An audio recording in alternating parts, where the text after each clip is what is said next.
To be offering the space for Future Hudson, and for this event in particular, How Can Hudson Grow? And Peter Spear will be introducing the event in a minute.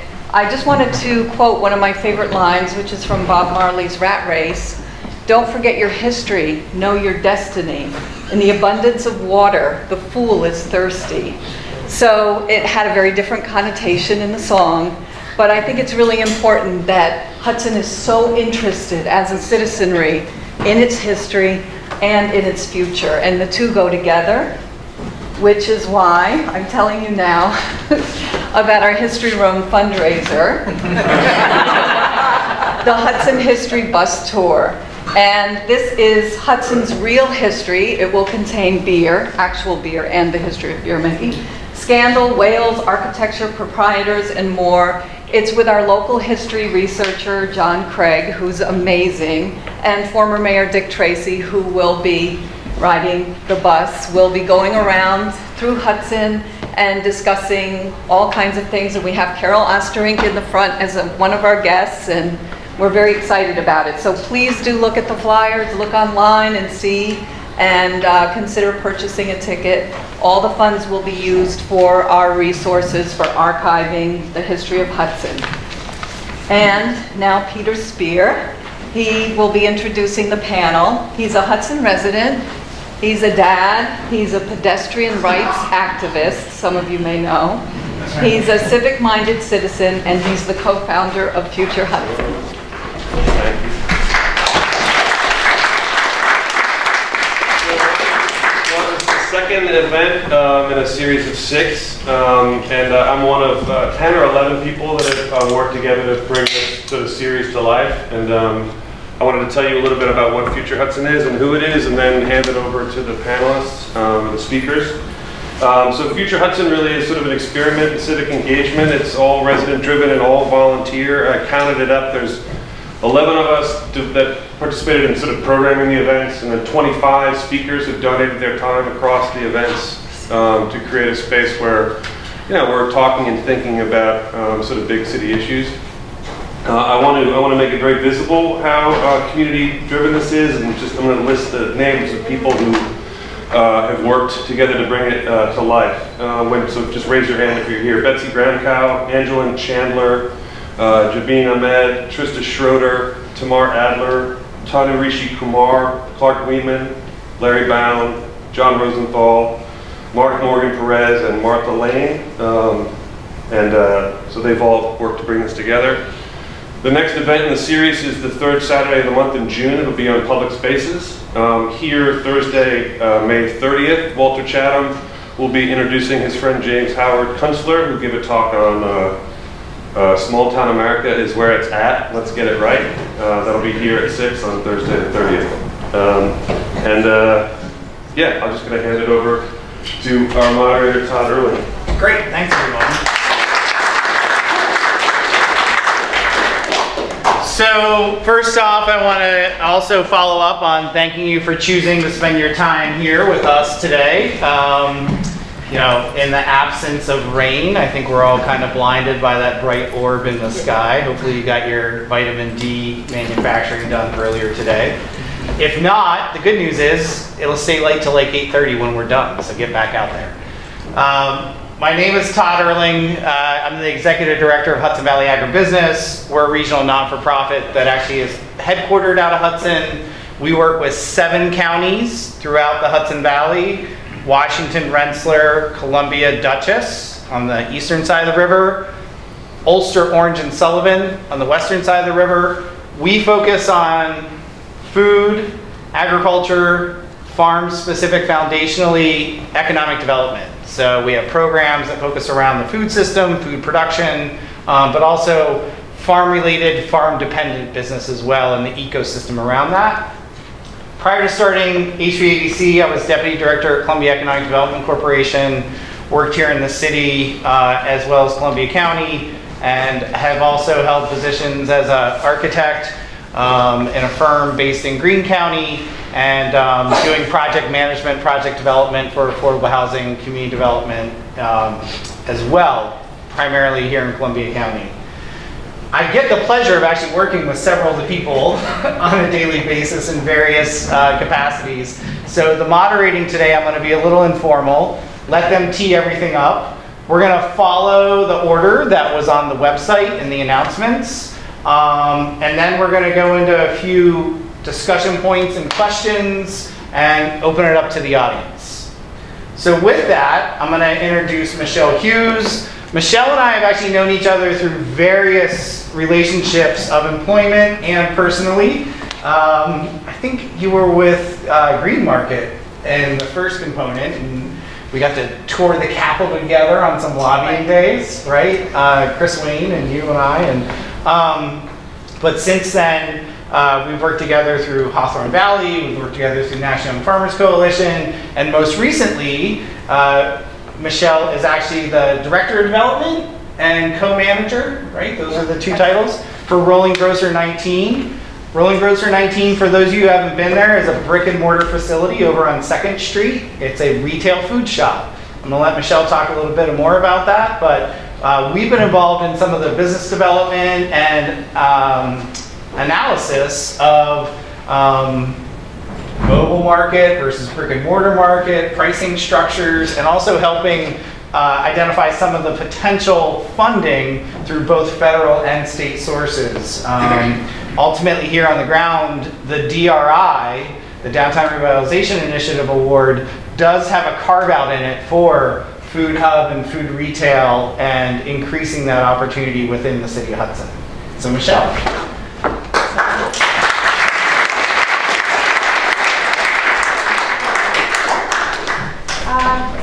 Can everyone hear me? Should I use a mic or is this all right? Good. So I'm Michelle Hughes. Thanks for the introduction, Todd.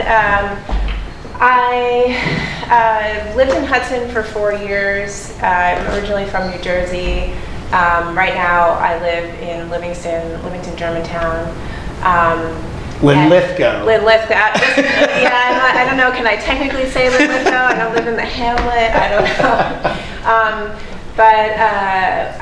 Like Todd said, I was, just to give you a little bit of background, I lived in New York City for about 10 years working with immigrants who had experienced farming in their home countries who were setting up farms here in the US. And so I was helping them find land, get into markets in the city, find resources,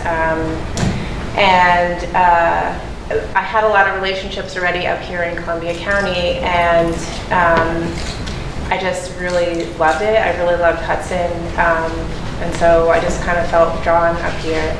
And even though I don't live in the city of Hudson right now, I still really feel like it's a place where I want to do work and I just want to see thrive. So I got involved with Rolling Grocer actually just in mid-December. It's kind of a long story. I was sort of involved in some community processes and organizing that was sort of a precursor to the whole project. But I was working with the National Young Farmers Coalition, which has their headquarters here in Hudson, which is a national advocacy group working to help young farmers make a sustainable living. So, but I really just wanted to be doing work that was like more on the ground and kind of just, have my hands on something. So, so Rolling Grocer we do have a brick and mortar store. I see a lot of our customers here, which is great, on 2nd Street. And but it's also a project that's focused on all of Columbia County, and so so I guess I'll start at the beginning about how this whole project came about. This is just what the federal government is telling us about what we already know about Hudson not being a low-access, low-income area. So anything in purple is basically what they consider, low-income, low-access to food. Hudson is obviously has the lowest income in all of Columbia County. And so if I had zoomed out, you can see that the rest of Columbia County, minus a couple little pockets, is really not a county that has trouble accessing food other than like New Lebanon and a few other areas. So it really made a lot of sense for this project to focus on Hudson. And then this is sort of the on-the-ground reality of, you know, all of us, this is what we know. There's really low, limited access to fresh, low-cost food in the city. I guess a lot of you probably remember Sam's Grocery when they left. After that, you know, there really wasn't anything within the city itself. And ShopRite now, having moved like whatever it is, 2 miles down the road, you know, you really can't walk there at all, especially not from like the lower wards and like near the river. It just is not really an option. It's dangerous. And, you know, there's Aldi, there are a few other places, but, you know, within the city itself, like food is really expensive if it's fresh, like fresh produce. And, you know, there are obviously corner stores where you can get like more processed foods, but that was sort of where this came from. And so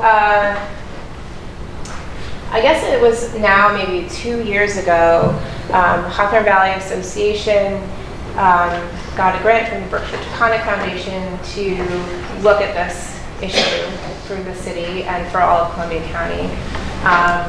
And they started with this community process. And so a lot of those members are there and are still involved in the project.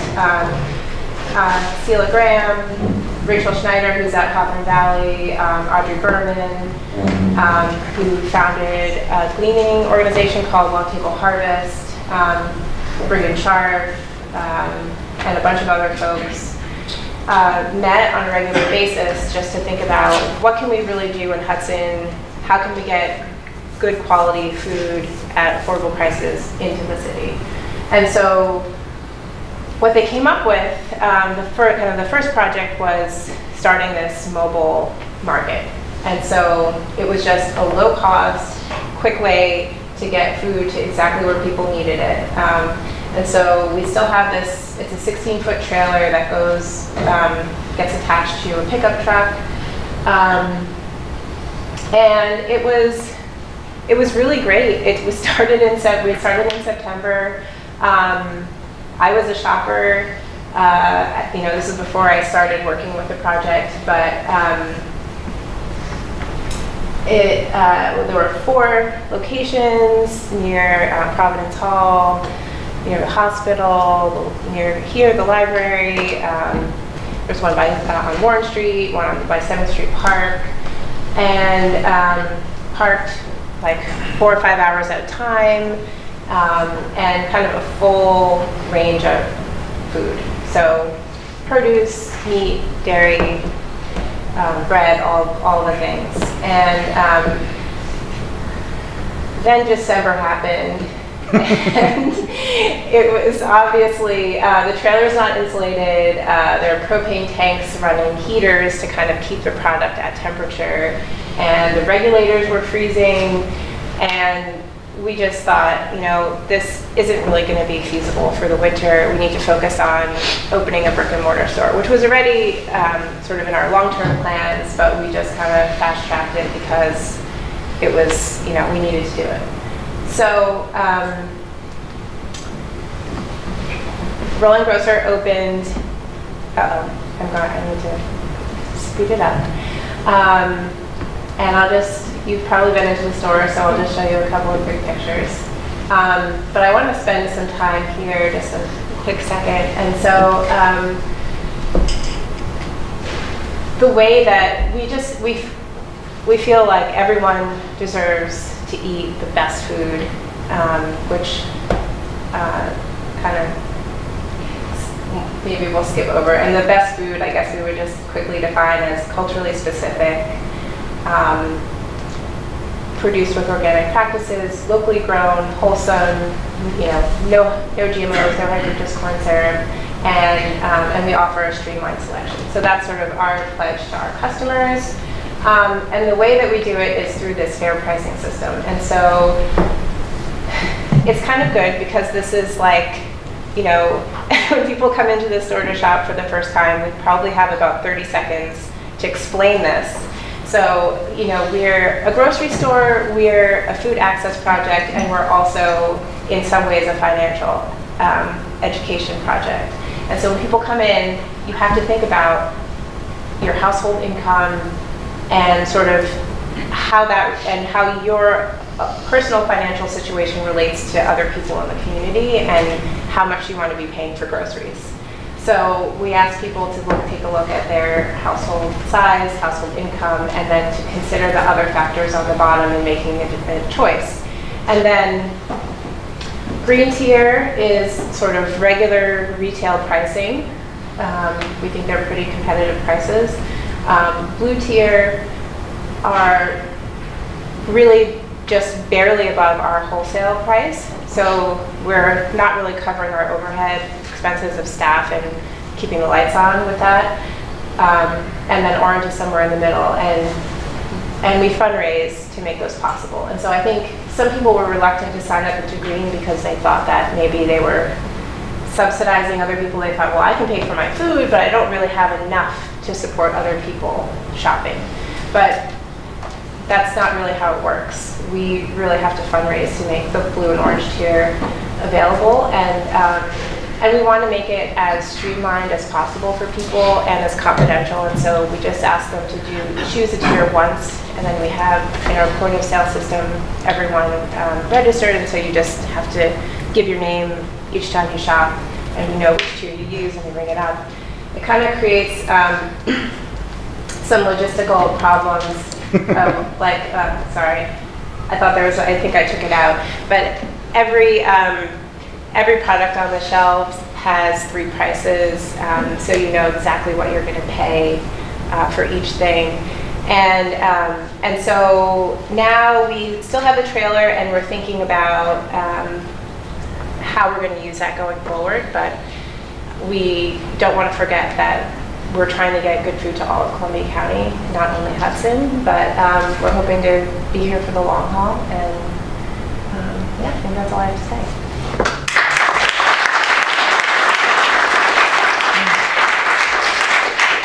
Good job, Michelle. So I think, you know, really what I want to highlight there, and it's going to roll into our next presentation, but you had a core group of individuals brainstorming, identifying challenges, identifying solutions, and ultimately an implementation of a solution that even in the short period of time has held to some very specific functions, but has adapted. I mean, going from mobile and 4 sites to 1 retail site, and then how that can be pushed out. So really inspiring, because things take time, and we always kind of get drug into projects, but you know, the fact that this over a 3-year period has already resulted in a retail establishment, a brick and mortar, is pretty outstanding. So thank you very much for doing that. All right, so our next presenter is, and I want to make sure I follow the website because I told everyone that's what I would, Kendra Home, right?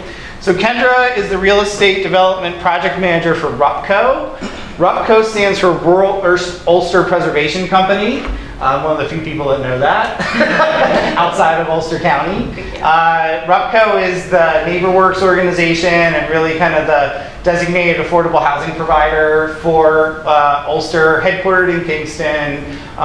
Does not only region or countywide projects, but also very specific development projects in Kingston itself. So there's some great parallels between Kingston and Ulster County and Hudson and Columbia County in a lot of those ways. So take it away. Awesome. Hey everyone, I'm Kendra. I first just want to say I get really nervous public speaking, so take a deep breath. So if I stumble a little bit, just be patient with me. You can kick it to me anytime you want for a reset. Well, to be honest, it sounds like you know a little bit more. It's funny because I'm new to the Hudson Valley. I moved here last year from New Orleans. I did community development there. I got my master's in urban planning, and so when I came up to Hudson Valley, RUPCO, I met Kevin O'Connor, our CEO. And he's a wonderful guy, and I got this opportunity to work with RUPCO. So we are an affordable housing provider. We are actually just RUPCO now. It's like KFC. It's no longer Rural Ulster Preservation Company because we are working outside of Ulster County. We're in Greene. We're in Orange County. We have a lot of work in Newburgh. We're working on some confidential projects, which are really exciting, on the other side of the river in Dutchess County, which if anyone's familiar, and I'm learning this now, there's also another affordable housing provider there that we're kind of competing with. But I think it just goes to show that there's a real need for affordable housing, hence why I'm here to have this conversation. So I think we, even in Kingston, need more affordable housing providers. And so we are just, that is all to say that we're more than just Ulster County. I should have our mission and vision memorized, but you guys can read it. So RUPCO has been around since 1981, and we do homeownership, property management, rental assistance. A lot of people, particularly in Kingston, think of RUPCO as synonymous with Section 8, which, as you can imagine, brings some NIMBYism. We also do homeownership training. We do more than just the Section 8. So. But Section 8 is a really important thing for us, and we keep expanding that program. We do community development and real estate development. I'm on the development side. I have 3 major projects that I'm working on right now, one of which we'll get into. But just to give a little bit of scope, RUPCO owns and manages 20 scattered site properties, again, over quite a few counties, and we manage 588 units, and that's over 700 tenants. So our staff is about 60 folks, and we continue to expand and continue to take on new projects, and we're probably going to continue to expand employees for that. So I'm going to focus on Midtown Kingston. So RUPCO has been known specifically for affordable housing, and just recently, and part of the reason I was hired was we're getting more into the commercial realm and providing commercial rents. So the Lace Mill, which I'm sure some of you guys are familiar with in Kingston, is artist housing. It's strictly residential. Energy Square is under construction right now, and the Metro is going to be our first fully commercial building, and that's my baby. So we'll start, just to show you guys a scope, Midtown Kingston, that street that's cutting across is Broadway, and our projects kind of make a crossing of that. So there's the Lace Mill, Energy Square, and the Metro. And if you can see the scope of the Metro, it's got a pretty big footprint. So the Lace Mill was finished in 2015. There's 55 units for artists.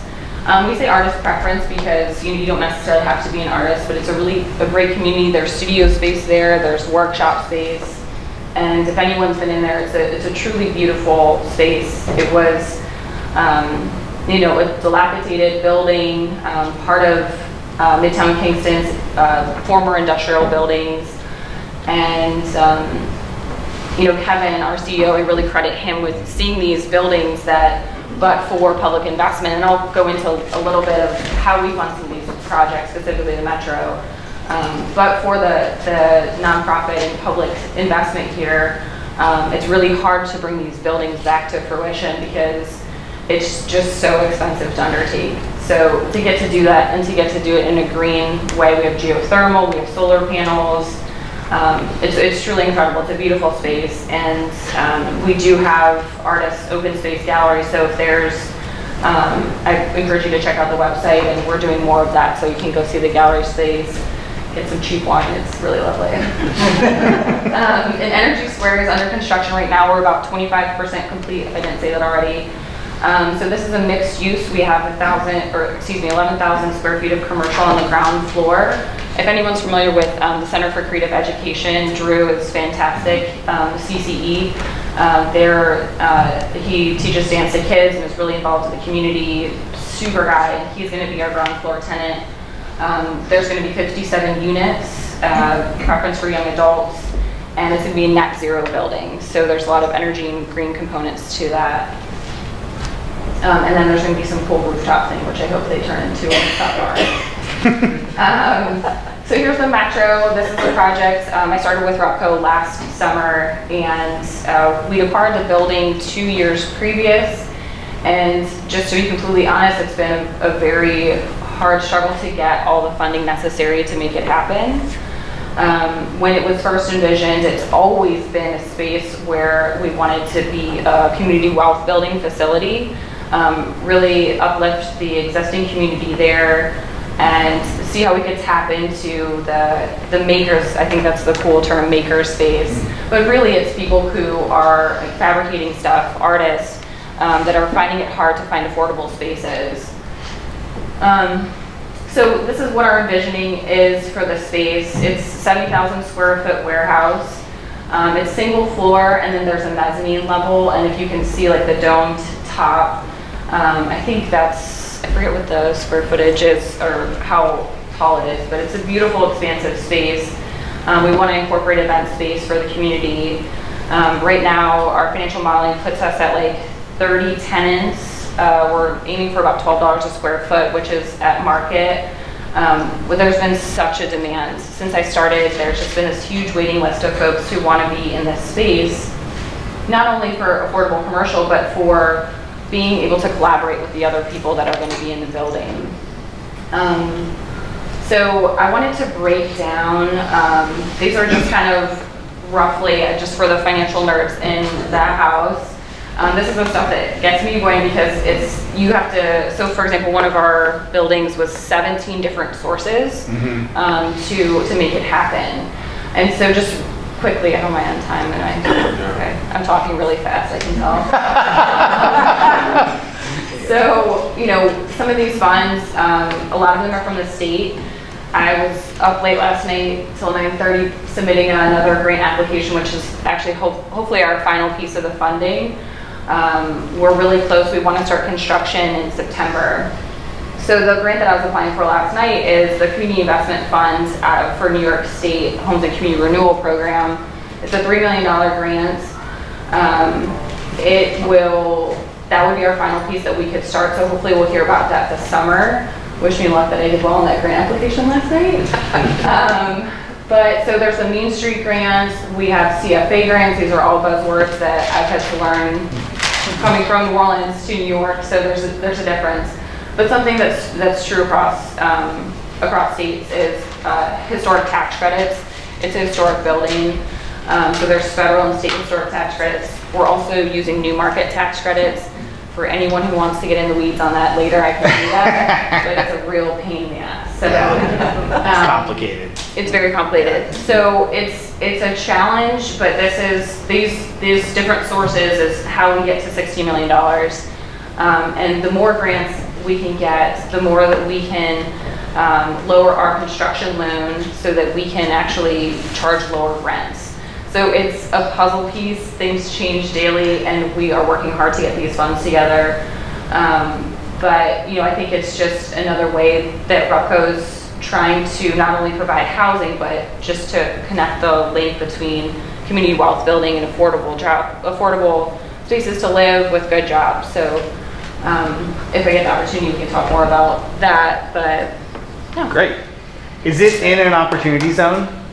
It is, and Irby and I have talked about that. To layer in opportunity zone funds with new market tax credits has not been done. Yeah. But you know what?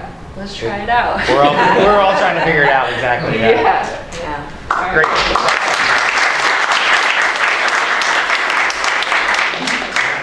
So just to alleviate the shop talk, opportunity zones were created out of the tax legislation federally, and there was a real race to get them designated. They're based around census tract and targeted populations. There are more census tracts in the world that could be opportunity zones than were allowed under the legislation. So states had to actually submit to the federal government what the opportunity zones were. And in New York State, to the governor's credit, he went to the REDCs, the Regional Economic Development Councils that we've worked in under the CFAs, Consolidated Funding Applications, and asked for input. And Hudson has an opportunity zone, so that's why I bring that up.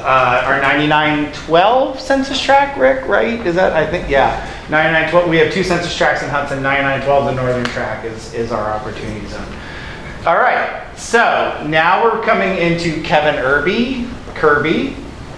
As for those who don't know, it's like Cher, right? It's like Prince, yep, Kirby. But if you really need to know where it came from, Kevin Irby. Kendra and I actually have the opportunity to work together on like too many things lately. Before ThreadSpan, Armonia, which was a funding corporation for regenerative funding that had private sourcing that really contemplated the placement of that funding for different mission values. We first actually met through the Ferments program here, the Kraut Cellar. We've also been interacting more and more on the training collaborative program for new farmers, but I'm gonna let you take it from there. Sure. Cool. I think I might use the mic because my voice goes like 2 feet out of my mouth and then hits the floor. It should be good. Just pull it out. Share just also. I just want to use the mic. Really. Yeah. What's a panel discussion without a mic? So hi, I'm Irby. I live in Rhinebeck, but I am here about half to 1 day a week. Otherwise, I'm in Cold Spring, New York City, or Greenwich, Connecticut, and sometimes Kingston. And this is actually, when thinking about this presentation and describing my life, I think something I'm thinking about in terms of a dynamic I see in Hudson is that a lot of the people, probably in this room and elsewhere, aren't from here. And this is everywhere I've lived. I know I look 12 years old, but I have managed to. And it's something I've thought a lot about being in the Hudson Valley, that sort of dynamic of, either New York City people coming up or, from somewhere else, and how you are in a place and contribute to it, but also recognize that you're new in a way. This is an overview of the work I do, just to show you that I'm actually not going to dive too much into any of it, but I'm happy to be interrogated on any of it. I'll go into 2 things specifically. So maybe as a quick background, I'm from Texas. I escaped when I went to high school in the UK, which was amazing. And I was an environmental studies person by trade in the nonprofit sector. Had an existential crisis about where the money was coming from that was funding my work. Particularly, I was on the private property for the Kohlberg family of KKR, which if you've ever read the book Barbarians at the Gates, it's him. And I was just thinking, doing my environmental conservation work on this wealthy property, thinking, where did the money come from that allows me to change, help this endangered bird or work on the specific invasive species management? And so I started going down this rabbit hole of, where is money made? How can we make it in a good way? Who is it accruing to? Who is it not accruing to? And so in that process, I both went to work in corporate finance, which was terrifying because I hate math deeply. It took a while to fake it and get through it and be comfortable with it. And then after that, I went into investment world because I was curious if you would invest differently with different time horizons, with different expectations, that maybe you could make money in a good way. So you're not extracting money somewhere and then throwing a dime in the corner and feeling good about it. So the realms of work that I'll highlight here, the far left is something I'll talk about because it's exciting and interesting. It's called the Hudson Valley Farmer Training Collaborative. Which was born out of me not wanting to just help funders fund new shiny things, but to fund people to work together who are already doing really good work. The other piece that I'll talk about is actually up in the top right, and it's Farm Ferments, because that's here in Hudson. So it's over at North 2nd Street, and it's the business that's spun out of Hawthorne Valley in Ghent that does fermented kimchi, sauerkrauts, hot sauces, all sorts of things. And I helped structure that business when they spun it out. I'm the chair of the board of it. I was an unwilling interim CEO for a while because someone had to run the ship during a transition. But it's been a really fun project that I think speaks to some things I was talking about. So 2 things I wanted to highlight real quick that I actually took from someone named Deborah Fries, who lives in Boston, that I've been thinking a lot about lately, both in terms of work that I'm working on and seeing where if it's a for-profit company, where the wealth is going, and then working with investors and trying to shift the way they think about funding and return. So this is a graph this is actually from 2017, but it's showing the income inequality over time. So showing, way over, essentially in the past 34 years, it's gone from the lowest quartiles, we're actually seeing the highest growth, and now they're seeing the lowest, and then the richest people are seeing the most growth. So it's just showing that there's like a really kind of crazed imbalance in terms of where income is going. But more important, this is actually looking at household wealth, and this is specific to Boston. But it's just an interesting example. This is showing average household wealth between Black, Latino, and white households. So you can see for 2013, average household wealth is $116,000 for a white family, and then you look at the Black and Latino families, and it's $1,700 and $2,000. So it's something I've been thinking a lot about, which informs another project I'm working on, which is, if people say, oh, you have a startup and you want to do some work, it takes money to do it. It usually takes family and friends to trust in you and give you money. If you're a white person and you have people around you who have an average of that amount of money, they probably can give you money to help. If you are not, it's going to be much harder to even get the funds together to do this type of work. So it's something I've been thinking a lot about recently, is how to get money. A lot of times investment happens where the wealthiest people come in and invest, and then if things go really well, they get the money, and if things don't go well, they have probably the most protection to still get their money back. And I think we need to flip that script a little. Is this income, or is this? This is net wealth. Net wealth, okay. Yeah. The previous one was income, this one's net wealth. This is just a fun photo from the focus of the private equity firm I worked at was actually soil health. So this is a crazy photo of looking in a grassland and seeing, sure it's a little blade of grass at top, but seeing how deep those roots go. I thought it was like a really fascinating photo. And then this was from my corporate finance days, where I worked for this food distributor, where most of the money they made was on private label soda. So they had these beautiful rainbow warehouses filled with soda. This is something I actually did. Can you push the play button in here? I was going to show a quick photo. This is in the Farm for Mints building over there off North 2nd Street. This is a so this is interesting because what has happened in that business, so on that program specifically, it was in a basement at Hawthorne Valley. People were hand packing kraut into jars, hand labeling, mixing the sauerkraut by like putting your whole body in a bucket. And I did this for weeks wearing the investor because I was like, I need to understand what's going on so I can help form this. And it's indicative of we're trying to not automate out jobs, but we're trying to automate the jobs that were dangerous or dull or bad. And so I walked in and they had Chinese meat cleavers and they were like hacking up cabbage heads, and I was like, this can be finger kraut. We have to change this. So we automated that component. And then the one big piece that we could find where we wanted to actually like we had to get the cost down so that we could actually make enough margin to pay living wages and do well was in the packing. So you could do 4 jars a minute by hand. This machine, which was originally used to pack tobacco, like chewing tobacco, does with ease 45 a minute. So it's been this game we've been playing in terms of wanting to create good jobs in Hudson, but also making sure we make them jobs that you would actually want and also that allow a company to exist. I'm trying to go to the next slide, but I think It's in the loop. yes. Anyway, so the interesting thing about that company that I love, and going back to my initial comment of where the money flows to. There we go. Aha! Oh yeah, this is more of me describing, like, I hate math, but I love spreadsheets now. The company over there itself is interesting because it is majority owned by a nonprofit, and it also is owned by the workers. Not as much as we would like to yet, but eventually it should be all of the workers. And so I was interested in it in that most companies I see, you have a wealthy investor and then you have 1 or 2 individuals who are the founders who reap all the benefits.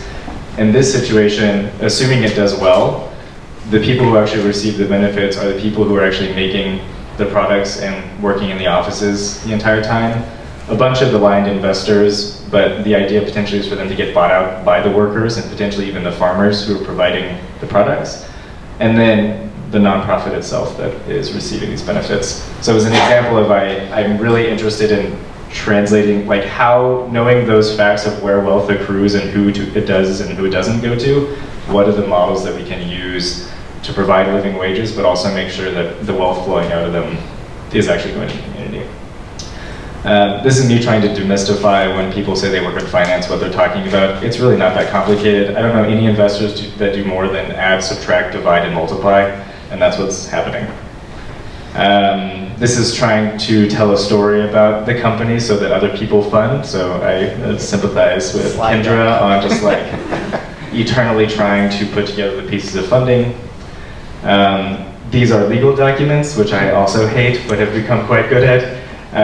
But there's so much of the values that are actually now linked legally into this, as opposed to just being something you say on your website. So I'm really interested in that component as well. This is an ownership structure for that company over there. So this delineates who owns what of the company.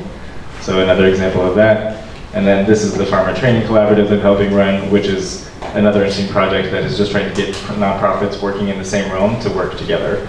And so it's working on 8 different nonprofits through the whole Hudson Valley. They're looking to train farmers. Another box. I'm also doing a lot of storytelling because I think telling the stories of these things are really helpful. This is Martin Ping at Hudson Valley, if anyone knows him. We did a little documentary that was really embarrassing because they put me in more of it than I was expecting. And that's it. Happy to take questions after. Great.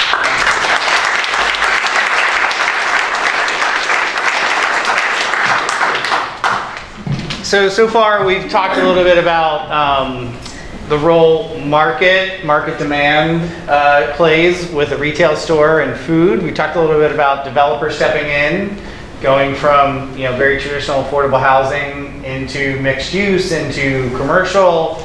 Kirby mentioned the transition with socially conscious financing, and also applying some of those things to the training collaborative, and we'll get there. Next up is Maureen Boutin.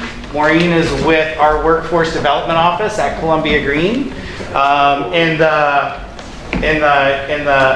alphabet soup world, WIB, Workforce Investment Board, was how we initially started working together. But there's so much more than that. You guys are very layered over there. We are. So thanks for coming out today. I can't believe you're all here because it's so beautiful. I said no one's gonna come. I went down Warren Street. I'm so jealous. I won't say where I'm from right now, but anyway. Hudson's doing a lot of stuff. It's doing something right, so this is awesome. Anyway, I'm from the college. I'm from the workforce office. So we're really separate from the whole credit end of things. So we're at the Career Center. Let me just go back for a second. So the career centers are all over the nation. We're federally funded, comes to the State Department of Labor, comes to the counties. So we serve Columbia and Greene County residents, and the college is a grant administrator. That's how we got there. So sometimes people get confused. They think that we run well, we don't run the academic programs. We run some other programs, but it's for anybody in both counties to use. There's no cost for the services. There's different layers depending on what you're looking to do.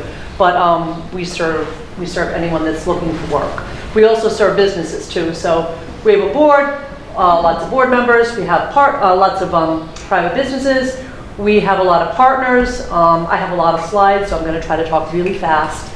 I didn't quite get to 7 minutes in my practice. Our website has a lot of stuff on it. It's columbiagreenworks.org.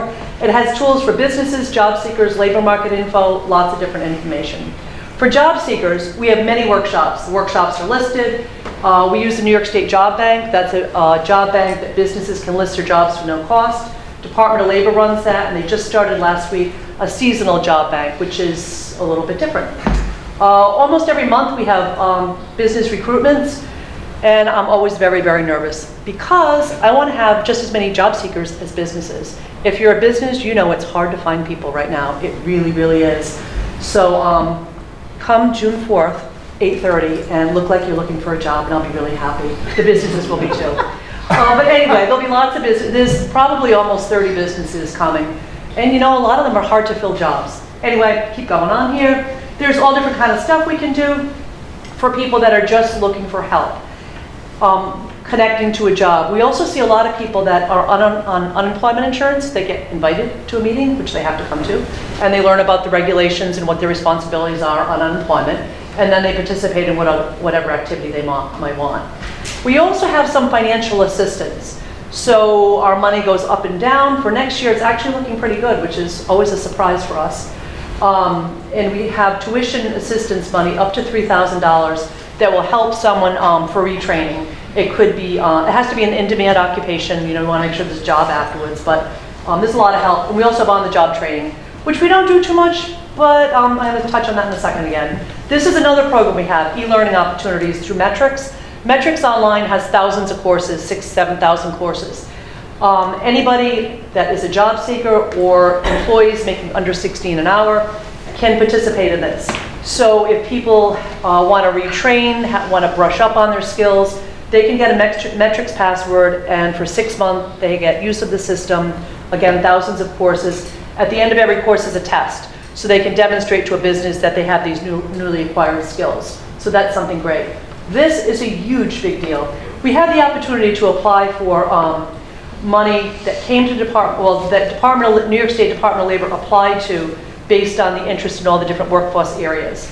When I saw the numbers for the different indicators for the opioid crisis, it was out of sight, and I knew that it was our responsibility to apply. So this is a very big grant. There's all kinds of qualifications. I don't want to deal with it. I have handouts, but we're trying to help people as best as we can. The money is from the dislocated worker disaster money from the federal government.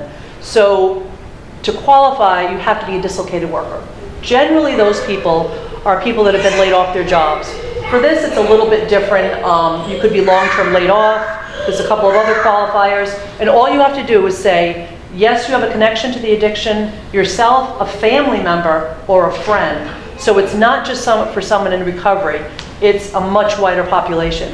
And what we're doing is we have up to $6,000 that we can help for tuition or on-the-job training funding for those folks. And then we'll also have support money, which we've never had which we haven't had in years. Oh, I mean, it's been ages. My board is like so excited.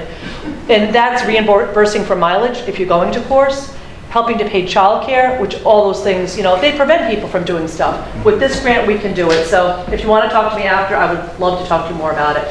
From the CFA grant, last round, we got some funding for CDL A and B driving. A lot of people want to get in and out of training and get back to work. So this has been very successful. One of the challenges is people couldn't always get to the school in Kingston. So this summer, and we did it last summer too, we have more slots for this summer. People have to be income eligible under the CFA guidelines, but the training will be, I think it's 7 Sundays at the college. So they don't have to travel to Kingston and all that other jazz. So we're still recruiting for this. If you know people that want to do CDLB, have them give us a shout. For youth, and youth for us is under 24. Our big focus, and this is the federal guidelines, is for kids that are out of school. So they've dropped out of high school. And the big push is to having them get their GED. Now it's called a task. And it's also coupling that with internships, job shadowing, that kind of thing. So we have a program at Catskill School and also at the college. Right now we're recruiting for summer youth. We might have all of our slots for kids sewed up. I'm not sure. And we also look for work sites. So kids work in different work sites. I'm sure some of you participate now. And the kids are on the college payroll for 5 or 6 weeks over the summer. This is one of the tools that Department of Labor has for job seekers. They can do some career assessment, resumes, all kinds of jazz. Labor market info is something that job seekers and businesses ask us about all the time. We don't have local Hudson data. So this is all about wage projection and job growth. And we're in the capital region, so people can find that kind of information. Now for business end of things, we have the job bank. Recruitment is a huge issue, like I mentioned. I run an HR roundtable. So HR people get together, very experienced or very new people. And we try to offer local trainings. There is an HR consultant with Department of Labor. She's free. She can look over handbooks. She can do a lot of different things. And a lot of our services really, I think, are a little bit of a secret. People aren't really aware until they, are on unemployment insurance and then they find out about us. Or they move to the area and then they find out about us. The other thing we have is tax credits, bonding. The one thing I didn't mention is reentry, because it's such a tie-in with housing and getting jobs. I'm involved with the local reentry group, which is very, very active in Columbia County. And we try to help people that are coming out of incarceration or have charges and try to get them into the workforce. We try to refer businesses to those agencies that are listed here. And Department of Labor's website, lots of stuff. New York's Association of Training and Employment Professionals. I never get their acronym right. This is our association. They have a fabulous report if you're interested in workforce stuff. And basically, what they're trying to talk about is, what's going on in the future? Automation, how is that going to affect New York residents? What are we going to do with the cost of everything still increasing? Minimum wage is increased, but if you're trying to make a living on minimum wage, it's very difficult. This was some local data I tried to get from the census to kind of make it local for Hudson a little bit. So this is just a little bit about, let me see who's working. The numbers here for Hudson and Columbia County were pretty similar, so I didn't put any comparisons here. As far as education, you can't really read that very well, I'm sorry. So on the census website, you can get Hudson data, and then I was trying to compare it to Columbia County. So there are less people with high school diplomas. So my whole thought about all this is how can we have businesses be successful? Well, they're not going to be successful if they don't have the workforce they need. So who are those untapped people that maybe we can try to help support and bring up? And I think people without high school diplomas are certainly people that we haven't looked at maybe as much because they don't have it, but maybe we need to encourage them and support them to get that. So that's kind of my point there. Language, I have to read this. I'm even getting old, I can't even read far away now. So according to the census, 16% of the people in Hudson spoke a language other than English. And 9% of that population said that they didn't speak English very well. I think that is another huge group of people that we can focus on to try to help get them up to speed. We see a lot of people in our office from the Bengali community. They all want to work. A lot of them have degrees and great jobs in their country. They don't know English. Or it's very limited because they have such a community. It's easy to stay within the community. So how can we try to reach those folks? Poverty, it's still, it's a problem. And in Hudson, it is higher. The column on the left is higher than in Columbia County. Alice, has anyone heard of Alice? This is fascinating, isn't it? I just heard about it recently. We're going to do a training for our local agencies. So Alice is asset limited, income constrained, employed people. So what it's really trying to show is that you see the statistic about the amount of people in poverty, and that's sad. But what's really sad is that there's so many working poor. So this is United Way, a project from United Way. If you go to their website, you can find out all about it. And they can explain it much better than I can. And what United Way tried to do was, what's the real cost of making a living and putting food on your table? Paying for childcare, your car, and gas, and all that other jazz. Well, it's much higher to get by than just the poverty level. So they say that 45% of the people in New York State are at the kind of the working poor level. And for them, in their study, $11.65 for a single individual an hour you would have to make to be able to pay for life. And then $33 and change for a family of 4. And certainly we see many families that are working and their combined income is not that. So, the tricky thing is that there are so many jobs, but maybe they're not paying what people really need. In great industries, but it's just the industry isn't funded or whatever it might be. So, I don't want to be negative, challenges and opportunities. There are jobs. We have a little bit of training. We can offer support to businesses and job seekers. Is there a population we can try to support? Maybe folks without a high school diploma, maybe pushing ESL more. And a statistic I was really surprised about was 68% of disabled people are unemployed. That just seems like more people could really be working. And at the college, there's one-year programs, so people can get in and get out in a year. There's a new historic preservation program that we're all excited about, and there's new programs under development. So I think there are certainly opportunities for things to happen. Great. And that's it. Thanks, Maureen. Okay.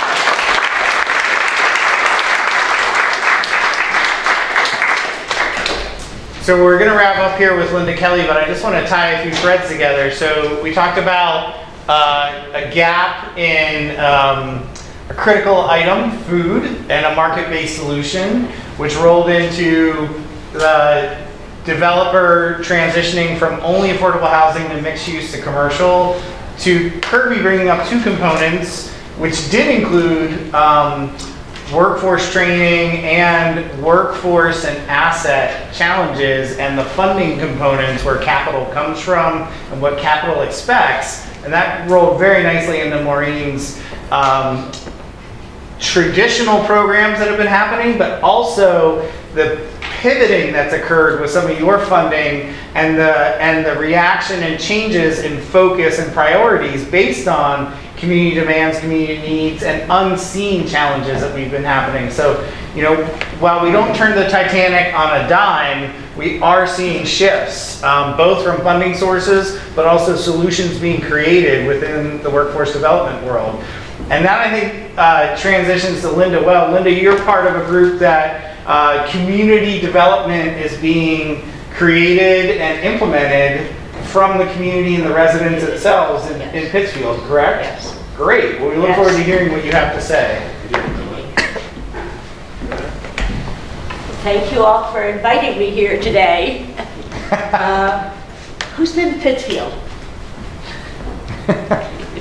So, you know that Pittsfield for many years had a depressed look. When GE moved out in the late 1980s, people were devastated. Families were devastated. And it's not like it bounced back right away.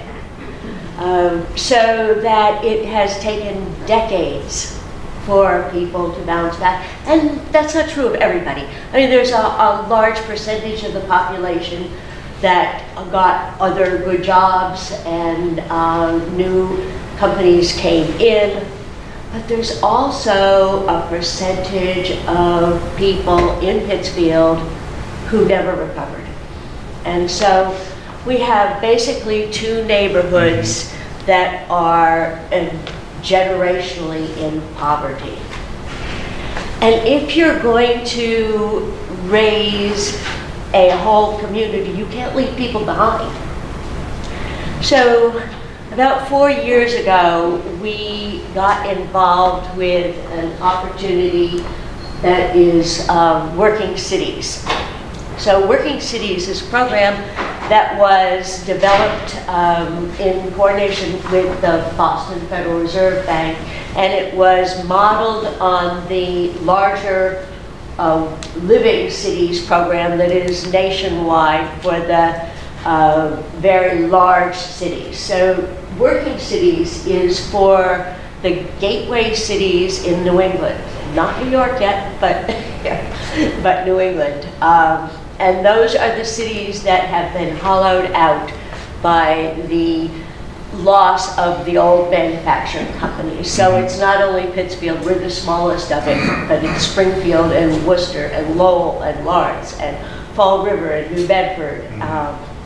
And it has then, after the third round, expanded into Connecticut and into Rhode Island, and is soon going to expand to the northern tier of New England.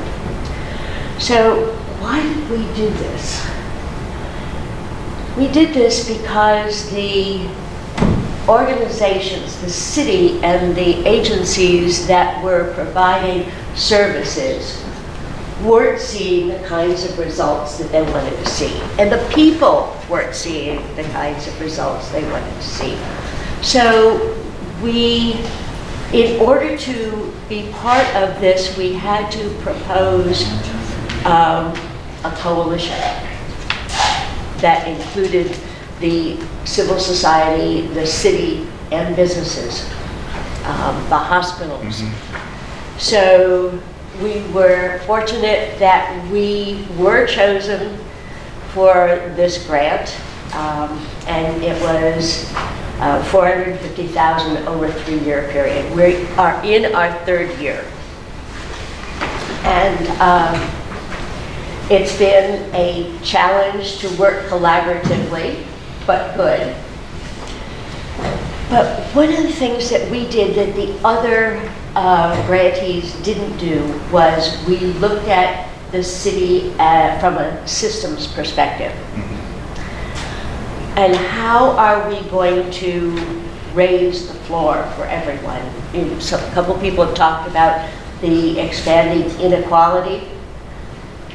We have that where the inequality is not only getting greater among population, but it is poverty is concentrated into these two neighborhoods. So we thought, how are we going to interrupt this and change it and move it on?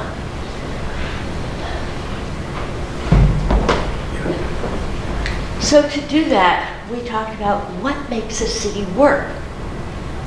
If we want a city that is just thriving and safe for everyone, what do we have to do to get there? The first thing we discovered is listening. So all of the agencies were accustomed to sitting in a room and saying, okay, we know how to fix this. We'll do this, we'll do this, we'll do this. That wasn't working. So we did 15 listening sessions around the city. And people at first were a little bit hesitant to speak out. But as we did this, and we really began to listen, people began to speak. And we heard things like, oh, transportation is awful. Well, we knew that part. Transportation in Berkshire County is not good. But there were things that surprised us. And what surprised us the most was that people didn't feel appreciated. So people had services available, but if you go to get services and you feel less than human to get them, are you going to do that? Thank you. Yeah. So that took us back. And we began to work with agencies to train their people in respectful listening. We began to work with the agencies to redo intake forms. For instance, you go to the emergency room or to the outpatient services at the hospital, and you get your handed a sheet. If you don't understand the words, you won't fill it out. And people were leaving.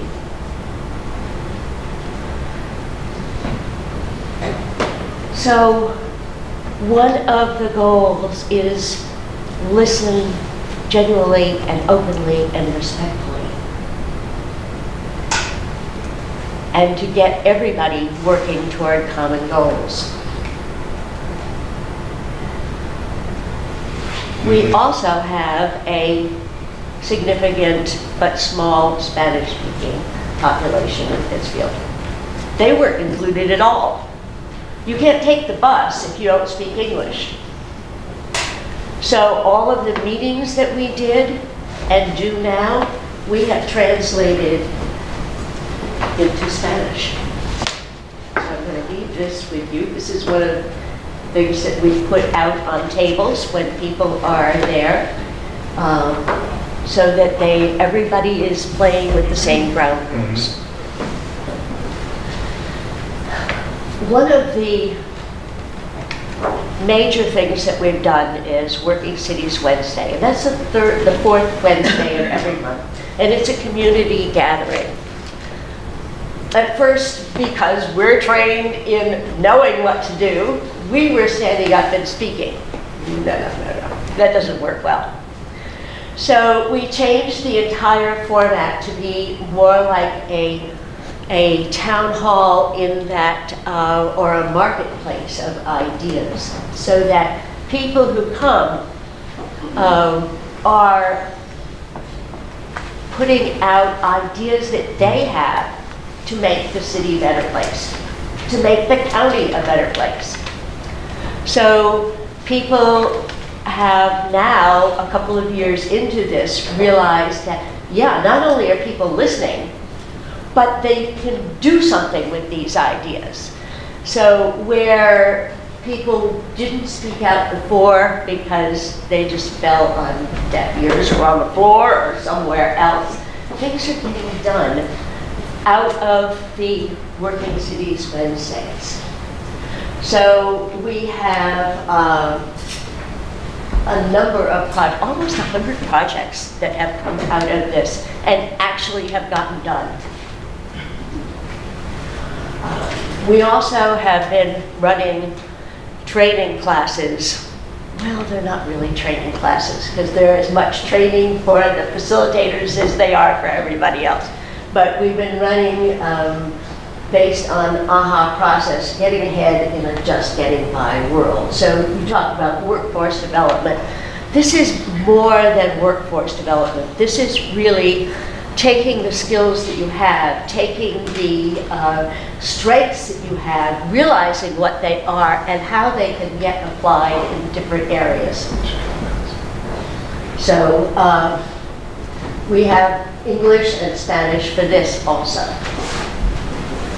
We have also been running Bridges Out of Poverty programs. And the Bridges Out of Poverty programs, we had all of the city managers go through this so that people are now having a common language to talk about some of the issues that affect everyone. Safety in the neighborhoods that are under-resourced has been a problem.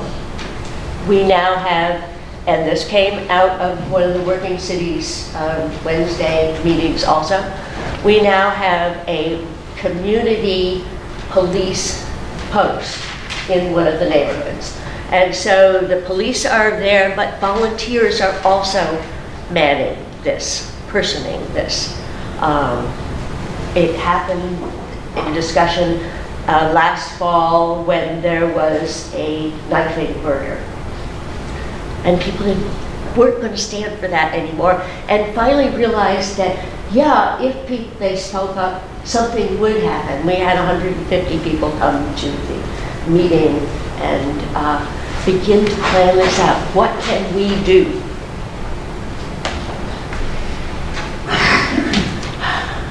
Parks and amenities, and those are important for a lot of reasons.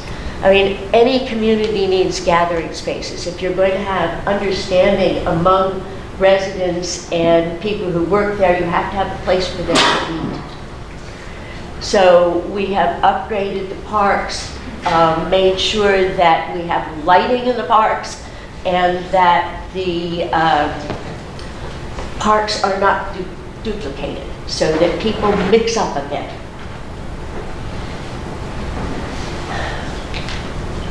The most important part of all is where I started, and that's the resident voice. If we tell people what's good for them, they will never, ever be participants. If we listen to what people who are our neighbors need, want, what makes them heartfelt members of the community, you begin to get the change that you want. So these are a couple of the things that came out of Working Cities Wednesday. Some are events like the Harvest of Hope or the Pillow Express. Jacob's Pillow is part of this coalition. But other things are, getting people to go pick up trash together, plugging. And I said that we don't have good transportation in Berkshire County, so one of the things that came out of it was a co-op business. Resident-driven, resident-led, resident-owned fleet of vehicles that are not only the last mile, but also are now bringing people who could not get to services on contracts. And along with that are things like the walking school bus and safe passages. Here are some of our coalition partners. Different ones step up and do more at different times, but all of these are groups, organizations that are involved with this.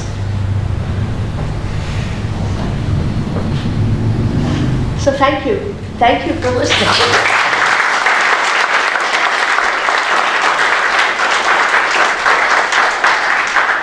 I'm also going to leave these sheets because this tells a little bit more about the format of the Working Cities Wednesday and forms that people fill out for their pitches so that we can track these things. All right. Thank you very much, everyone. So first, everyone, take a breath. Think about all 5 presenters, not necessarily one or the last one. And before we open it up to some questions and answers and comments, I want to turn back to the panelists and say, because I sat there before many times and I say, oh, if I only had, or oh, I forgot.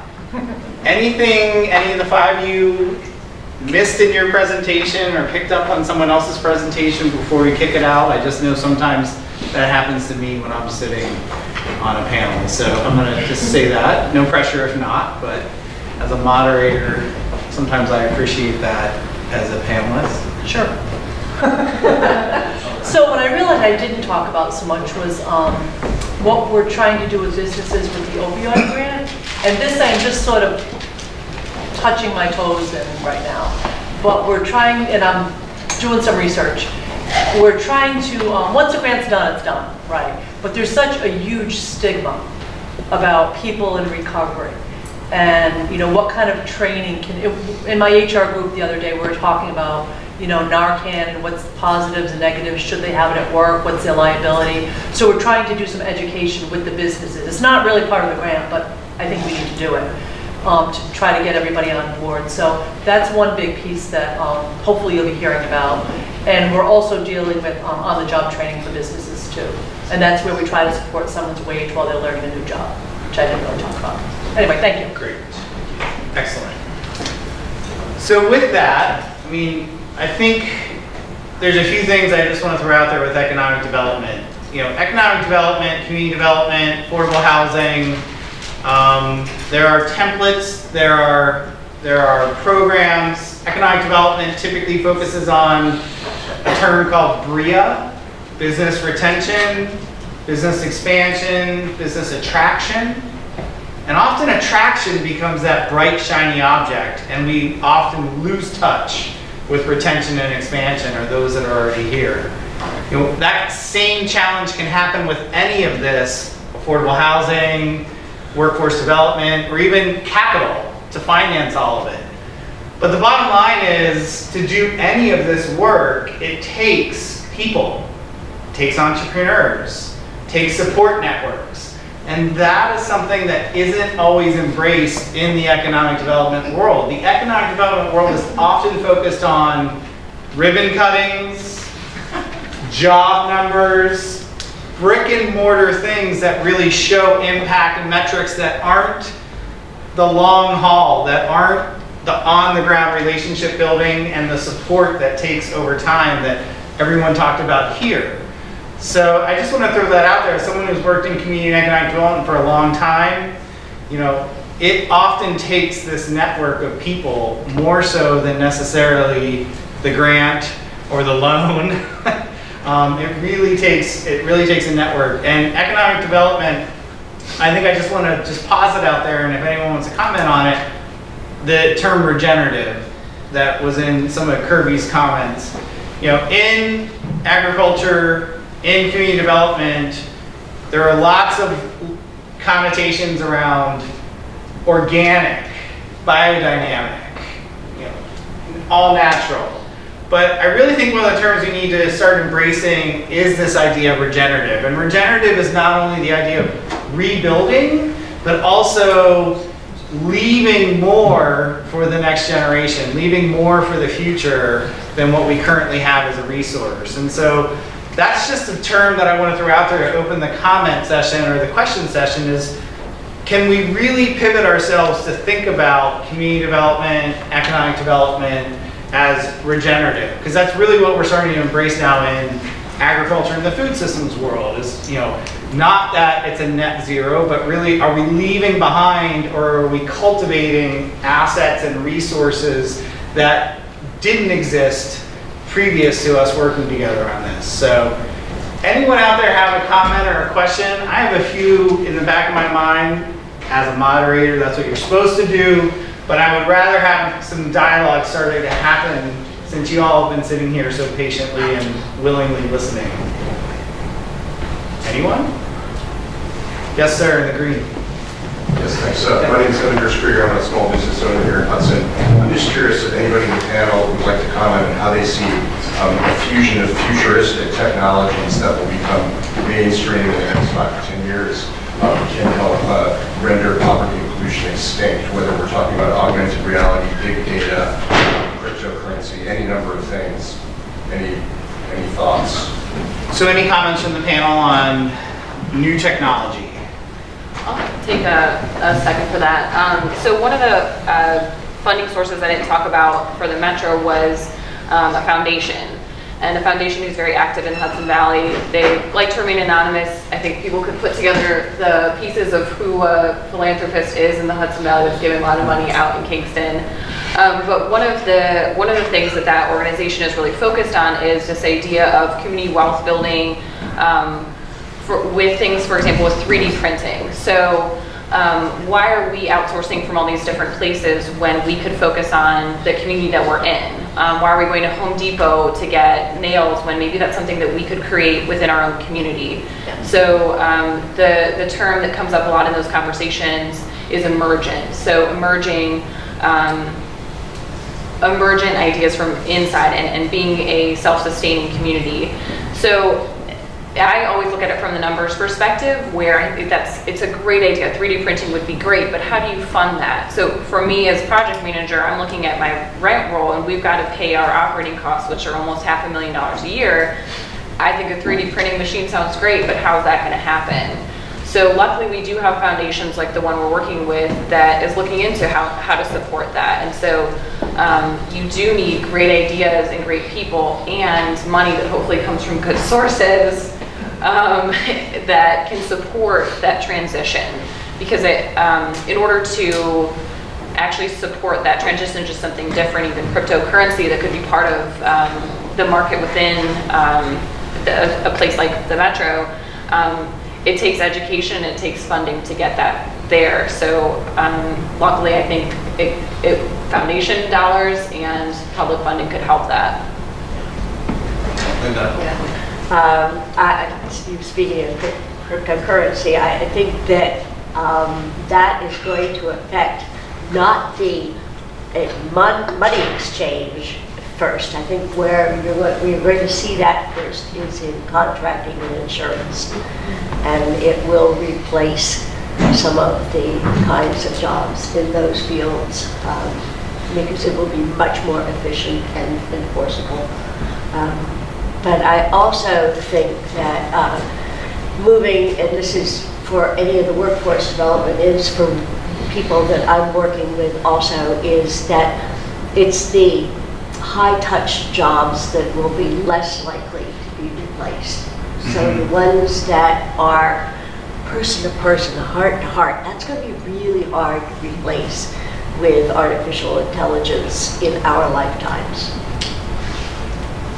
Michelle, I'll let you bring it home, but I'll just highlight where technology and unforeseen AI and opportunities work in our world, and that's blockchain and transparently sourcing and having integrity to product, not only what it is, but how it was created and what's in it. So for food, safe quality food, third-party auditing, but also then how was it raised and what is actually in it. So those are some of the technology solutions that we really want to see being brought down to non-technology oriented worlds, like basic good food or safe food, or even ingredient blockchain opportunities for us, not only for the consumer, but in some places like farm to school, so that the meal manager can say, we know this broccoli came from Ulster County and not from California or not from a foreign source. And having at their fingertips the tools to track that instead of just receipts and good faith intentions. So those are some of the things that we see. Michelle, I don't know.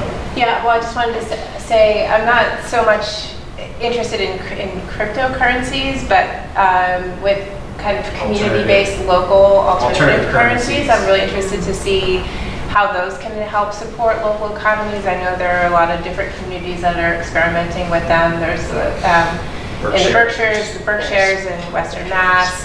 There's Hudson Valley Current in Ulster County. And I know that the Current is now coming into Columbia County, and Hawthorne Valley, which is the parent organization for Erling Grocer, I know that they've been talking to them about using that. And I think it'll just be, I think where they've kind of, where there's still room to kind of grow is in figuring out how those currencies are backed locally so that they're not just tied to the US dollar and that you're really keeping wealth in the community. So I think that has a lot of potential. Great. Excellent. Another question. I know the back row. Is it Ted or Betsy? Sorry. I'm Betsy Gramco. I was wondering, Linda, how you got people conversing so easily with one another. Hudson's an interesting place for a little cramped eater, I think. But we're a very diverse small city with a lot of very independent thinkers who have a lot of really wonderful ideas. But I think sometimes we crosstalk, and it's not always productive talk. So how did you get Pittsfield to actually engage in a real conversation? So when we started the listening sessions, and I facilitated about half of them, we started with questions. And we started with the positive. What do you like about Pittsfield? What's working for you? And get people talking about those kinds of things. Then, okay, what isn't working so well? And of course, after transportation, which everybody screamed, other things began to come up. But how is it not working? What would you do to make it better? If you could, what would you do to make it better? And we held these listening sessions in places that were accessible. We held them in the library. We held them in the community elementary schools. We held them in the senior center, so that we got a variety of people within walking distance. We held them at the Christian Center. We held them at a church also that offers free meals, so that we were able to get people who wouldn't normally come to a city council meeting, for instance. In fact, would never come to a city council meeting. And then I think it also depends on how you facilitate.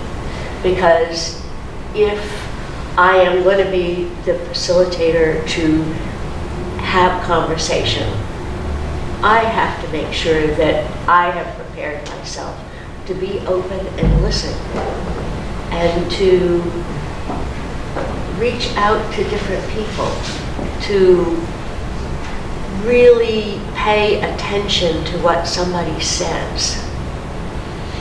Because it's no good to have people speak up and have them feel like they weren't listened to. Then we wrote everything down, and the other thing that we did was, after we'd had half of those meetings, we went back to the community and said, hey, this is what we've heard so far. What do you think? Are we getting it? How would you change this? Here's some Post-its. Stick new ideas up. So we did that a number of times so that we actually had feedback loops. One thing I would throw out there that we're starting to participate professionally in more on a regular basis, and I think we're on the verge of incorporating into community development and planning our equity and inclusion, not only values, but actually equity and inclusion exercises, and bringing in, and everyone hates the word consultant, right? I mean, someone who tells you what time it is on your own watch, that you pay for. But bringing in equity and inclusion experts, individuals and firms, and we're seeing it from a funder perspective. We're seeing it from some of the philanthropic foundational funders saying, We want to understand how you are including everyone. We want to start breaking down the embedded barriers that you may be conscious but more likely are unconscious of, and really starting to have conversation about power and privilege. The tiered pricing system, I think, is something that opens up that conversation both conscientiously and consciously, but subconsciously, and starts creating new intuition. And we're working on an exercise right now on farm viability and support for farmers in the food system, where we actually stopped creating solutions and asked an equity and diversity specialists to come in and make sure and check us, but also give us ways to illustrate to underprivileged and typically under-resourced and under-voiced individuals and communities of how you are included with a bunch of white men or white women sitting here at the helm. And so that's something that I think we're starting to see on a community level, that resources like the Fed Reserve made available for Pittsfield, can really start to play a role in the equity and inclusion component, and breaking down some of the cross-talking, breaking down some of the friction points, and starting with new palettes, cleansing of palettes, and getting over some of the long-term friction that just builds. Michelle and then Linda. Well, I have a follow-up question for Linda. So the other thing that I see in having been in Hudson for a little while is just that and I've been, I've done some community outreach. I've worked with other people who've done it, and we're doing it now actively for Rolling Grocer. And even with the tiered pricing system, we're having trouble getting people in who have the most need for affordable food, even though, and I'm not sure, there could be a lot of reasons for that. And you were saying like having these meetings in different spaces in the community, but I've seen where in Hudson it doesn't always work. You can have a meeting even in the public library, or in like the community hall in Bliss Towers, the Section 8 housing, and people who live there won't show up. Or people, not everyone is, even though you're physically in a space that might seem inclusive, people are still not coming to the table.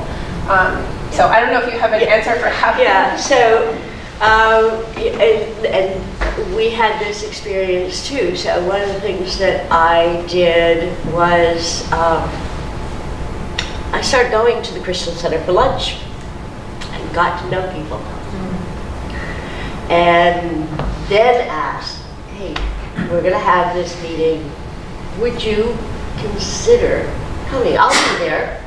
I'll save you a seat. Because if you don't know someone, and it is a kind of a place and a kind of a situation that you have no experience with, you're really hesitant to do that. And so a handful of us started doing that. And then somebody would come and they'd say, this worked out okay? Yeah, it worked out okay. We're going to do another one in 2 weeks. Who else do you think would like to be part of this? And then seeing that the comments that they made were on the wall and being able to check it off made a big difference. Because then they knew that, yeah, somebody heard what they said. And that did make a difference. But you can't just wait there for people to come, because, I mean, think about it. If you were invited to go to some place that was so outside of your experience, you might be interested, but would you actually get yourself up to go? It's hard. And for people who have not had their voices heard in a long time. You know, there's only so many times that you want to speak out and be put down. And then you stop doing it. And it doesn't matter that the next time might be the thing you really want, you really need, because it's just so hard to get over that hurdle to be able to do it again. So one other thing that I wanted to add about a thing that happened for us, you know, I said we had agencies change their forms. The people who were suggesting the changes in the forms were people who had been participants in the Getting Ahead program.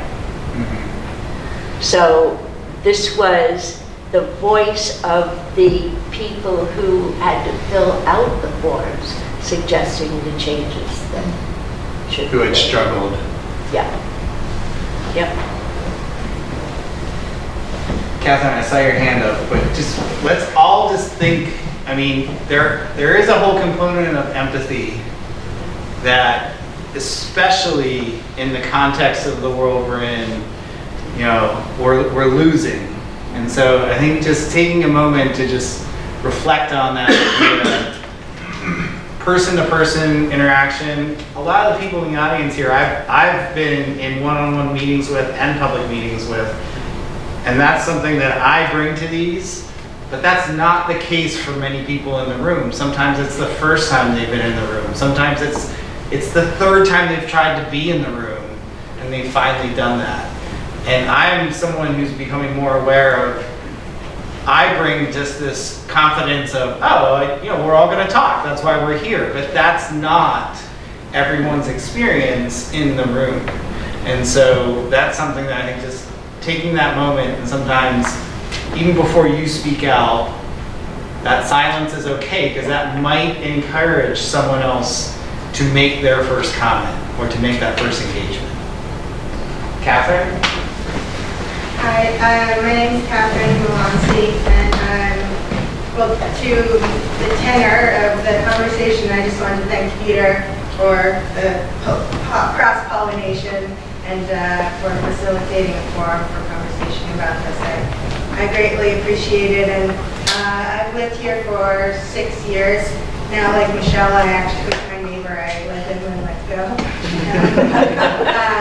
I have had the opportunity across my work, which I wear many hats, but to have a lot of interaction with tourism and economic development. And I have a lot of thoughts on this, but I guess as forming a question, an open-ended question about what I'm thinking about is economic development driven by the tourist economy here, and economic development and linking it to workforce development, linking it to identified industries and sectors and manufacturing. And I am very interested in how we can wield that interest in Hudson and the attention that Hudson receives from the outside, and with urban dollars into more, I don't know how you would call it, this internal, external development. I don't see them as separate, and so I just am opening up that little perspective. I also I'm going to throw this out there, because I've been working with Berkshire Community College.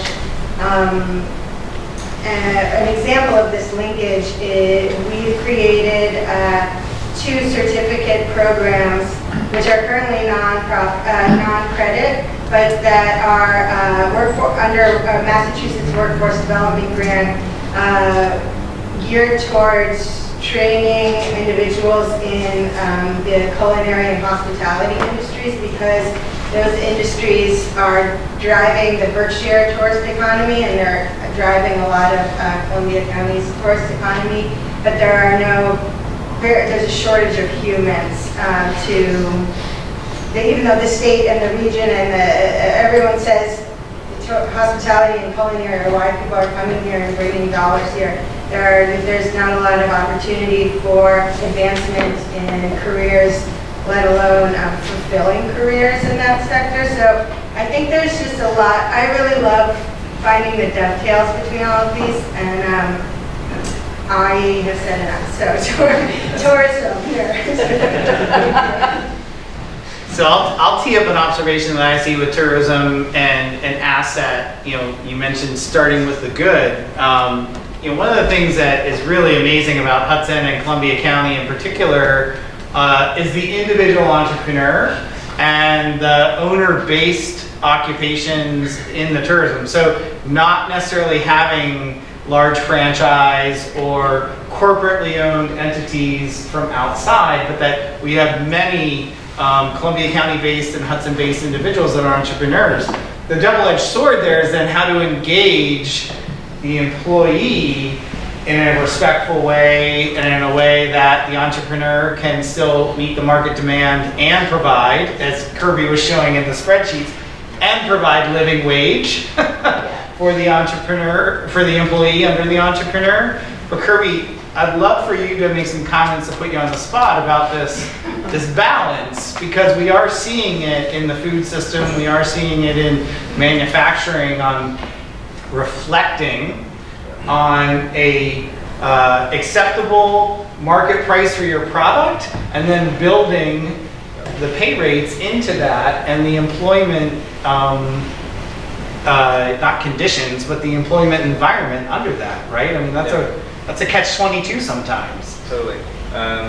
Sure. I like how you described it as a little perspective, which is funny, because it's like quite a big loaded term. Which I enjoy. I guess concretely there's a funny, so let's just use farm ferments as an example. And knowing that there's very benevolent, long-term, mission-aligned funding behind this entity, which is not always the case with some of these groups. What's an interesting battle is, so if you're pulling from farms, you're putting their products in, you're paying a price for that, you're doing things with it in this big building, and then you're selling it out somewhere else. An interesting ebb and flow that goes both between wanting to provide a living wage for those farmers who are working very hard and also changing climatic conditions. Like it's more difficult than ever to be a farmer. But also then be able to make enough money to pay your employees a living wage and give them the benefits. I mean, like we don't have beanbags and Google style, benefits over there, but like how do you make sure you're not just at poverty line, you're definitely not poverty line, and you're at least at what is living and hopefully more than that. And then how to then sell that thing for a price that's inaccessible to people. I mean, Stefan Schneider calls it the double wage gap, like on both sides, you're kind of battling what to do. Right. I mean, I really think a key component of it is partially from the funding side. So for example, if you could communicate to your funders that it is going to take, that we could pay farmers less and get to profitability as a company in 2 years, or we can pay farmers exactly what they need for a living wage the whole time, but it's going to take 3 times as much money and 3 times the amount of time. They have to be able to accept that. Otherwise, what generally happens is I see these mission-aligned initiatives where they're okay with that for a little bit, then they're upset that they're still putting money in this entity and it's not making money yet, and then sort of they rip out the mission bit and just push the growth. Profit, right. So that's a challenge, and I mean, it's I hate numbers, but it all comes down to like what these very specific metrics are and knowing where you can and can't get. Like the way that we're going to be able to pay farmers well and provide it at an accessible cost is us putting hundreds of thousands of dollars into these machines, because they produce, the cost goes down enough so that we can actually pay everyone. So that's one challenge. And I think on the wearing the farmer training hat, it's an initiative talking to a lot of these young farmers.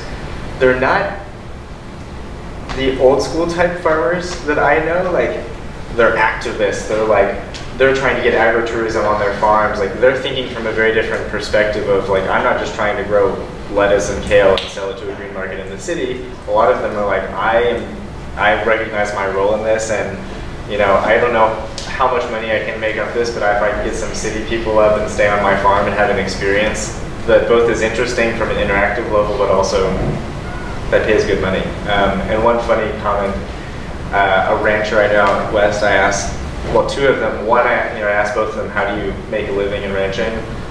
And one said, weddings. She was like, you know, this is a great, we do amazing work, but like the real cash cow in this place is every weekend I throw a wedding at this place.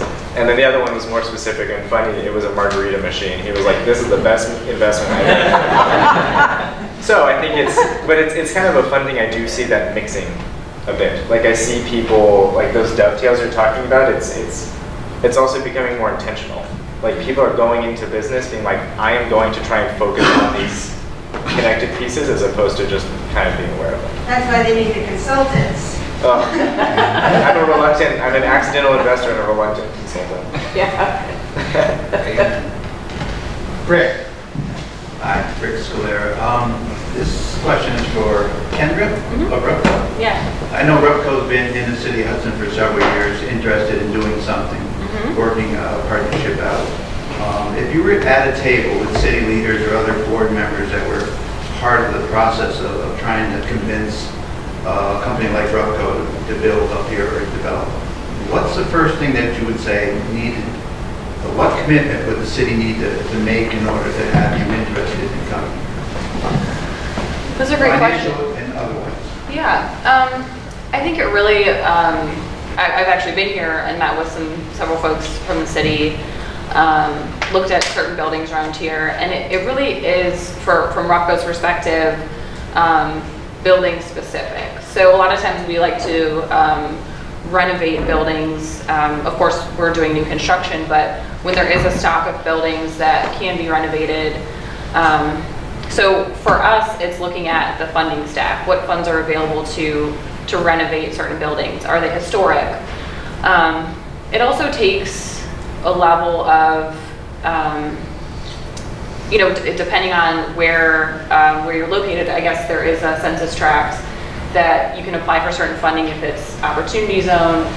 So it's really about funding and the stuff that we've looked at. I know that there's, and forgive me, I'm totally outsider here, but there are some organizations that are doing housing here, but it seems like there's been interest for RUPCO to come in because of the need of housing here. I think for us, it's just a specific project and a driving force behind it. Really, people who identify something that they want to do, and then we could partner with them. I guess this is all to say that it's different locations, and it's not just a magic source. Like we can just put up, affordable housing units in the backyard. There's zoning. There's a lot of qualifications for it. So, but would the city need to create an incentive package and hand it over and say, here's what we can do to sort of, help you along and to make a decision that we want you here? Well, something that we do. I'll be blunt. I mean, pilots and absolutely. That's something. Right. That's always certainly helpful. I mean, I think just the way RUPCO's gone about it historically is those are things we kind of ask for later. We identify a project, there's a need, there's a community, there's a partner, and we go for it, and then we're say, oh, hey, what about this pilot? But I think maybe it could work the other way because, pilots are hard to obtain as payment in lieu of taxes. RUPCO actually pays property taxes all over Boutin. Exactly, yeah. So I think, you nailed it on the head. I think what Rick is asking is what can the city offer within its powers and within its toolbox, right? And then what can be brought from other entities or components that can be added to the tools. So, I think it's really important to understand what can happen for planning and zoning, what can happen if the city has control or ownership or influence on control or ownership of property. Those are all parts of the toolbox, but then it becomes very limited. Potential additional or co-applicant for certain funding sources that require municipal applicants. And then from there, you got to start picking and pulling to meet the needs and fill the gaps that piece of property or that building is left. And no, but I think Rick hit the nail on the head, which is what does the city have at its power, within its power, versus what are the gaps that the developer is starting to run into, and how can the city be not only filling those gaps, but bringing other resources, other players in to be part of that collaborative opportunity. That's a related question. Is there a size limit for the RUPCO? In terms of like how many units or? Yeah. No, I mean, it just It's depends site on. specific. Yeah. It's totally site specific. There's no limit. Or we have, smaller developments, 4 units up to, 100, so. Yeah, it really it's what works for the community and what works for RUPCO. Yeah. And the site specific mentality of it. Did you have something in mind? Do you want to know? Sarah's got ideas. Come on. All right. Anyone else? I know we're getting to the end of our time period. Any panelists, observations, or thoughts? I'll pull if we can. Go ahead, Linda. I would just like to invite anybody who is interested to come to one of Working Cities Wednesday in Pittsfield. We post them on Facebook, so it's the 4th Wednesday of every month. And you'd all be welcome. I like that. So I'll close with a few thoughts of standing up here and also that I came into the room with. Number one, an expression of gratitude for those that help pulling these together. This is the 2nd of 6, right? So stay tuned. But really these don't happen without you guys in the audience coming and sitting in the audience and asking the questions, but just as importantly, taking from today out to your home and out into the city of Hudson and contemplating and enacting on some of the stories and observations. So, it doesn't end when you leave that door or walk out this building. It actually begins then. And it takes all of us to implement and then come back together again for the 3rd and the 4th and the 5th. The other thing I want to say to Walter is totally appreciate the Kunstler opportunity. As someone who has been following him and reading the observations, he's typically ahead of the curve. Typically can pull some pretty significant kernels from the one-on-one interaction from him, but then also in follow-up. Neighborhood of nowhere. I just can go on with what I think he brings not only to this community, but to our world in general. And then the last thing I want to just end on is that the observation that Hudson is a community within a community, within a region, right? And so as someone who works on a daily basis from basically Lake George and the Adirondacks all the way down to New York and out through the Mohawk, and more with New England, Western New England, the Carrot Project for Mont Farm Viability, we here in Hudson sometimes get caught internal, but sometimes you need to just stop and look out because you do have Kingston, Newburgh, Beacon, Poughkeepsie, Troy to the north of us, Schenectady. These communities all have components that have some common denominator struggle. Yes, there are unique assets and yes, there are unique challenges within our community, but there's more in common with the region around us than sometimes we walk into the room thinking or recognizing. So I appreciate the idea that we have New England sitting here, we have Kingston sitting here, but we also have Hudson sitting here, Columbia County sitting here, and Kirby, you just came back from Chicago. Well, you drove up from New York last night. but you and I were trading some perspectives on what you brought back from Chicago. So as much as we want to provide for ourselves and as much as we want to be this, holistic internal community, it does require us to import. It does require us to export. But what's more important about that is like what stays here or what we bring back. That can be capital, that can be humans, that can be knowledge. But we always have to realize that, I say this all the time with local food. I mean, we don't have local toilet paper, right? I mean, there is this point where we do rely on the rest of the world and the rest of the world relies on us. But it is important for us to understand our roles and our relationships. So just think about that as we talk about Future Hudson and some other things. Anything you want to tie together with, Peter? Thank you very much to everybody for coming. All right.